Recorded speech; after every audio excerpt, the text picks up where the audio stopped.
the greatest is Jacob Brown, class of 2001. Now, a lot of people know Jacob as being the quarterback for our own varsity team that made the playoffs, and how he played 4 years of Division I football at CMU, where he was known as First Down Brown. He even earned a tryout for the Oakland Raiders. I'm going to tell you, God certainly has a purpose and a plan. And Jacob is just a wonderful, wonderful leader. And it's a good thing. We don't need another person playing football. We need more leaders like what Jacob's doing. Those things are only but a silver lining to what he's done. What is truly impressive about Jacob, he graduated from CMU in 2006 with a degree in web development and graphic design. He now works for Campbell Marketing Communications as the Director of Interactive Media, where he has been recognized as one of Oakland County's elite 40 executives under the age of 40. He is the middle son of what I consider one of the first families of Bridgeport. He is a husband and father of 3 wonderful boys. He is the minister of music at the Oakland Church of Christ in Southfield, and it is my honor and privilege to bring back the Bridgeport legend, Jacob Brown.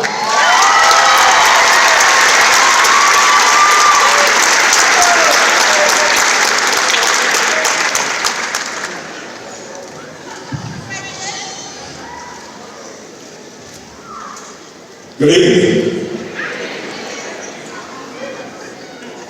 So Superintendent Selby, Principal Gallo, Assistant Principal Collins, Bridgeport High School staff and board, it is an honor to be here along with the fellow speakers, alumni, parents, grandparents, family members and friends who have all gathered here tonight to celebrate you, the class of 2017. Give yourself a hand.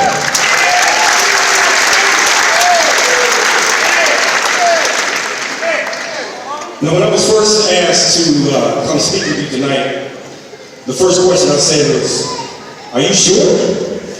You mean me?" And they said, "Yes, we want you to come."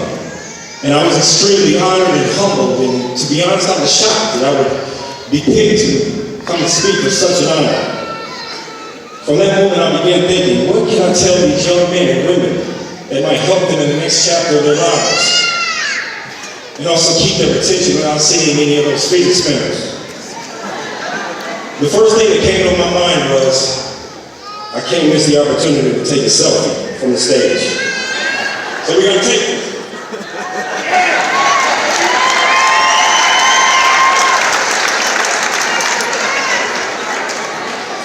All right, we got that out of the way.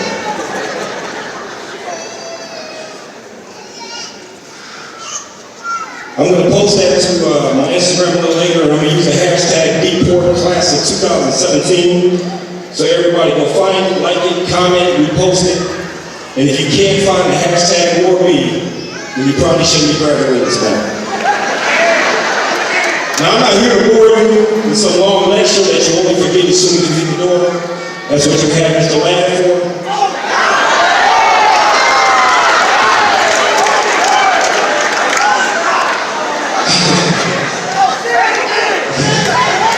I came here to share my experience of growing up in a small town called Bridgeport and how I found my way through life and I found my success, my own happiness. I have a couple quick things to share with you, and then I'll let you guys graduate, because I know that's what you came here for. You see, everyone in here, not just the graduates, are going to have to find their own happiness, their own success. And this is how I found mine. Number 1, be a hugger. Yeah, I said, be a hugger. I came from a large family, aka the Brown family. I'm the middle child of 7 children. I have 3 brothers and 3 sisters, and we all came from the same 2 amazing and loving parents, Michael and Portia Brown. All 9 of us lived in a 3-bedroom house on Williamson Road. I shared my first 18 years of my life with my 3 brothers in a bedroom that had 2 bunk beds, 2 dressers, 1 closet, 1 desk, and 1 TV. We didn't have much, but we had everything. We had each other. One thing that my parents he taught me was to respect one another, love each other, and always protect each other. Whether we were in a house, the car, or in the church pew, we were close. Close in proximity. No, I literally mean we were on top of each other. We were so close. But I believe that this bond formed an unspeakable bond between me and my brothers and sisters, which is why I think we all became such good lovers. You see, we're not a handshake type of people. If you try to come shake our hand, we will literally move your hand and give you a hug. I believe that people that are unashamed to hug you also carry a sense of humility inside of them.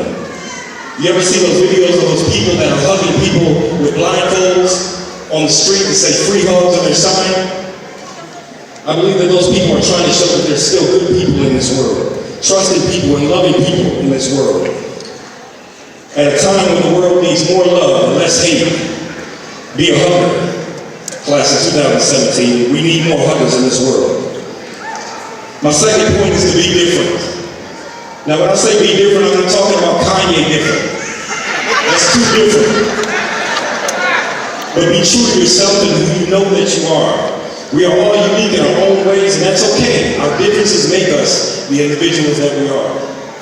Do not change in order to fit in with a crowd that probably likes you better as if you are just yourself. I tried to fit in once.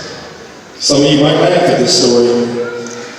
I tried to fit in once. I remember in the 7th grade, right before school, I was getting ready to go to school, and I wanted to try this thing called sagging my pants. And my dad probably doesn't remember this story, but this is a story that will stay with me for the rest of my life. So I try to sag my pants, and my dad walks in the room and he says, pull your shirt up. Obviously, he knew what I was trying to do. So my smart seventh grade self tried to pull my shirt and my pants up at the same time, only for my pants to fall back below my waist. The disappointment I saw on my dad's face was unbelievable.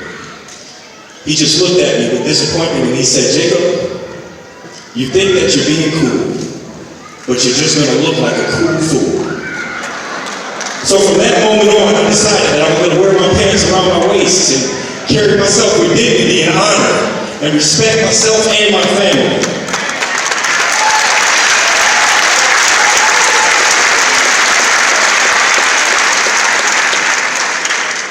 But you know, some people in school didn't think that was cool, you know, so we were made fun of. I was made fun of a lot in middle school and high school because of the way I dressed. You see, coming from a family of 7, we didn't have all of the fat farm jeans and the Michael Jordan shoes. But looking back at it now, it wasn't that my family couldn't afford it. It was just that my mom and dad wanted me to be different. They wanted us to carry ourselves different. So they did things differently in our household. Instead of the Jordan shoes, they invested in a computer for us so that we could work on our math and our English homework, which ultimately I developed the skills that I use in my everyday life and my career now as a director of interactive media for a large marketing firm in Bridgeport, Michigan. Instead of the fat farm jeans, they sent me to a football camp to where me and my little brother were able to be recognized by college scouts. And eventually were offered several Division I college scholarships. Instead of the Jordan shoes, they took us camping for a week long before school started. Some of the greatest memories I will ever remember. They taught us life skills and survival skills that I'm now passing on to my own sons. For that, I'm thankful. I'm very thankful that the Brown family did things differently. We still do things differently. We are different, and that's okay. My next point is to be fearless. Be fearless. Now, we all have fears. I don't care how tough you think you are or how tough you think you might be. We all have fears. Now, I know there are a couple of tough guys in here that are saying, I'm not scared of anything, but I'm not talking about being scared. We all are afraid of something. Some people are afraid to take risks, so they don't take any. Some people are afraid to fail, so they just never try. Some people are afraid of success, so they self-sabotage.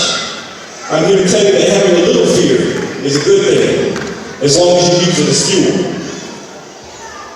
There's a quote that says, if your dreams don't scare you, then they aren't big enough.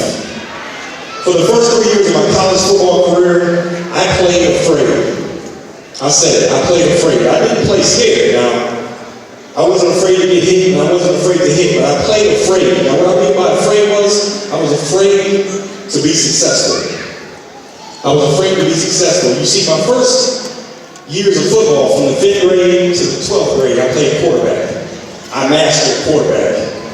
I took my team to the playoffs for the first time in Bridgeport school history. I had college scouts to come visit me at my home and at our school. I was confident in my abilities when I played quarterback. But when I went to Central, they moved me to wide receiver. I had never played receiver in my life. So I played afraid. I wasn't confident. So what I would do was, and I'm kind of embarrassed to admit this, but this is just the truth. Sometimes in practice, I would drop the ball on purpose, so that in the big games, they wouldn't count on me to catch the ball. I didn't want all that pressure to be on my shoulders. But it wasn't until my 3rd year, the end of my 3rd year, when I tore my ACL, I tore a huge ligament in my left knee that put me out for a whole year. And it was during that year that I had a wake-up call. I said, Jacob, you gotta stop allowing your fear to be successful, to damage you for the rest of your life. Because there was no guarantee that I'd come back and play my 5th year. But by the grace of God, I did. I came back bigger, faster, and stronger. And I played harder than ever before. And it was just that last year that I caught more touchdowns and more passes than even my 3 years combined. And it was that year that propelled me to be able to make it to the NFL. That year I was named first down Brown. My quarterback, Ken Smith, he would always look for me when I was 3rd down and long because he knew he could count on me. The same fear that I was allowing to damage me in the first 3 years, I used to be counted on in my last year, and I made it count.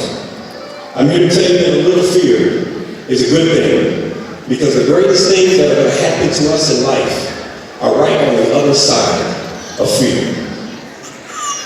My next point is be humble. Sit down. Be humble. Sit down. Be humble. Now, I'm not talking about the Kendrick Lamar song. I literally mean sometimes we have to sit down and be humble. You see, we all tend to get beside ourselves sometimes, and we tend to get full of ourselves. We tend to think that we know everything, and that we're smarter than the person next to us, and that we might be the best dancer, or we might be the best singer, or we might look the best in the school. But I got news for you. Sit down and be humble. There is someone tonight, your exact age, at a different school, in a different city, it might be in the next state, but they are the exact age as you, and they work harder than you. They sacrifice more time than you. They might be faster, stronger, they might be a better dancer than you. They might even look better than you. That's something I had to learn. The real competition starts after tonight. If I was sitting in that seat tonight, the first thing I would tell myself is, Jacob, sit down and be humble. You see, when I was sitting in your seat, nobody can tell you anything. I knew everything. I felt like the best athlete. I felt like the best thing since sliced bread. But you know what? It wasn't until I stepped foot on campus at Central Michigan that I had my wake-up call. You see, when I went to Central in the summer to go work out for the football team, they roomed me with 4 guys. They were all sophomores on the team. Every single one of them were handsome, tall, fast, strong. They had all been homecoming kings in high school. One of them won the state championship, one was a powerlifting champion, and the last one went on to play 9 years in the NFL. It wasn't long before I learned that I needed to be humble, that there was somebody else out there just like me, if not better. Every level of success that I've reached, I've had to learn to sit down and be humble. I've had a humbling experience, and trust me, it is a good thing. So no matter what you ever accomplish or whatever you achieve, in life, always remember, be humble. Be humble. And finally,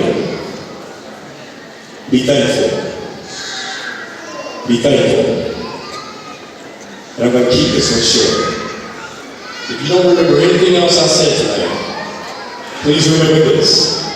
Be thankful. Along with being humble, you must always be thankful. Be thankful for the little things in life.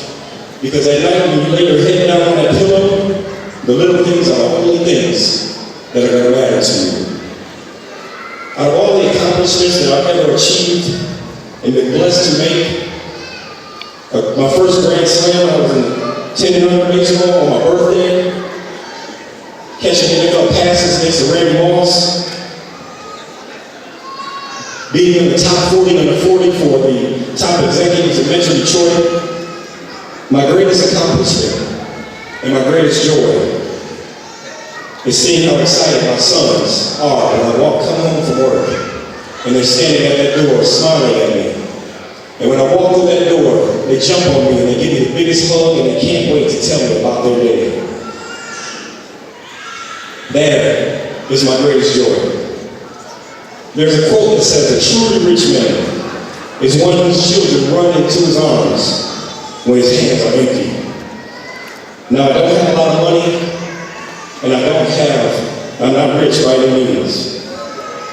But I have a beautiful and very supportive wife, Kimberly. I have 3 amazing sons, Kate, Connor, and Noah, and I love them all dearly. I have everything I need, and for that, I'm truly thankful. They are my success. They are my happiness.